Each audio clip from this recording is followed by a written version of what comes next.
I'm Meyleen Velasquez. I'm a licensed clinical social worker and a registered play therapist. And I was hoping that we can talk about some of the ways that you can support parents as you're working with children. As someone who specializes in perinatal mental health, it's often important to me to really think about parental mental health and what is it that we can do in treatment to ensure that we're supporting the parents of the children that we're working with, that we're integrating them into treatment, and that we're also keeping them in mind. I think this is especially important for parents that might be practicing social distancing right now and that might be homeschooling their children.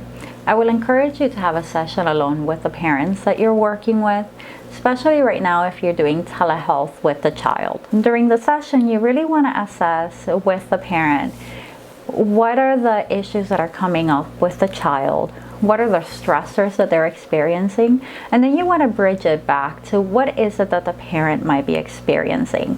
What are the feelings that are coming up? And what are the needs that they have that maybe are not being met?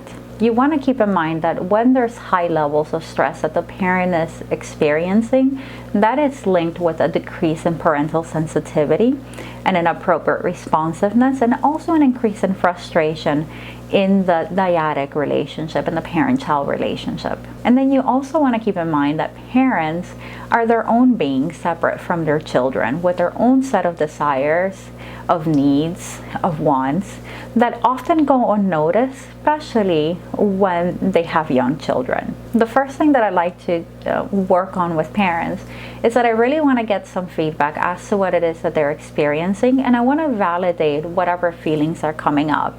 But as I validate, I also want to speak to taboos. So I want to create some space where parents can feel truly free to share whatever it is that they're experiencing without fear that I'm going to judge them.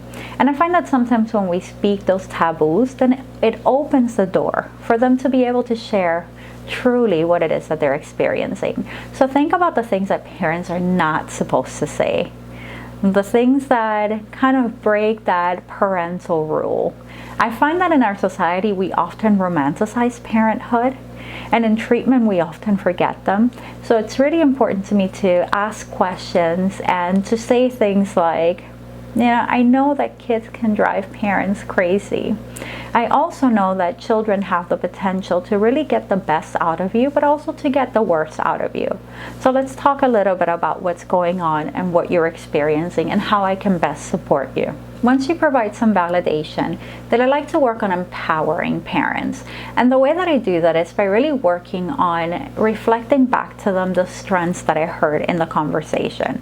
The things that I know that they're doing really well, the things that I have seen in the office from the work that we've done together, the things that maybe they have shared with me and the work that they're putting into. So I let them know, it looks like you got this. It's stressful. It's a lot right now, but I see that you're really doing your best. The next thing is that I provide support. And I provide support in a very gentle way. So I let the parent know, it really looks like you got this.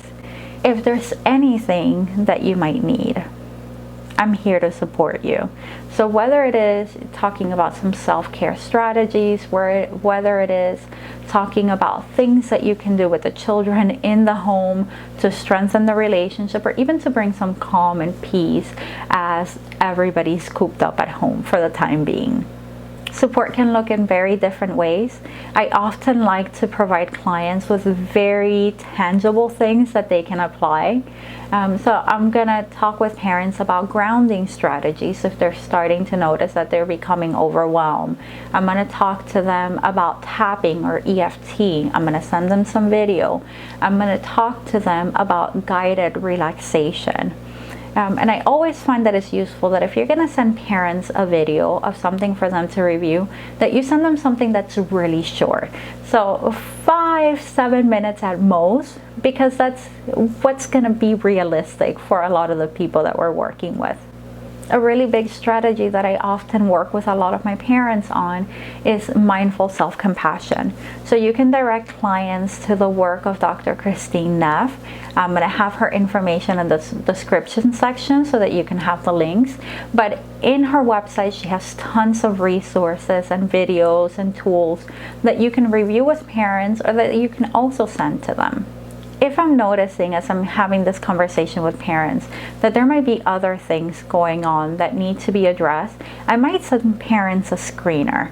So I'm going to do an EPDS, which is a perinatal depression screener. I might do a GAD-7, which is a screener for anxiety, or I might do a PHQ-9, which is another screener for depression. I find that it's really important to send parents information to really screen them to see if there's other needs that are coming up. The reality is that 1 in 5 individuals, especially birthing individuals, will experience a perinatal mood and anxiety disorder. When untreated, there can be very significant outcomes to what the parent is going to experience in terms of their mental health, and also outcomes to the parent-child relationship and to the physical, emotional, and social development of young children. Meeting the parents' needs and really being attentive to their mental health is a really good way to support your client's well-being. It's also a really good way to make sure that parents complete treatment. And that means that if you're treating children and you're engaging with the parent, that you have less dropout rates if you're really engaging parents in the process, if you're really looking out for them, as opposed to what many of us do, and I'm guilty of this myself, it's kind of forgetting parents and forgetting that children thrive in the context of relationships, and sometimes it could be really challenging to engage them. It is especially important that we're working on engaging parents during this time, that we're thinking of the foundation is the parent's mental health, their well-being, and then from there you have the dyadic relationship, you have the child, and everything builds upon that. So if we have healthy parents that feel supportive, that have their needs met, then the consequence of that is that we have healthier children. I hope that this was useful to your practice. If there's anything else that you want to hear in regards to supporting parents, feel free to let me know. And I hope you have a good rest of your day. Bye.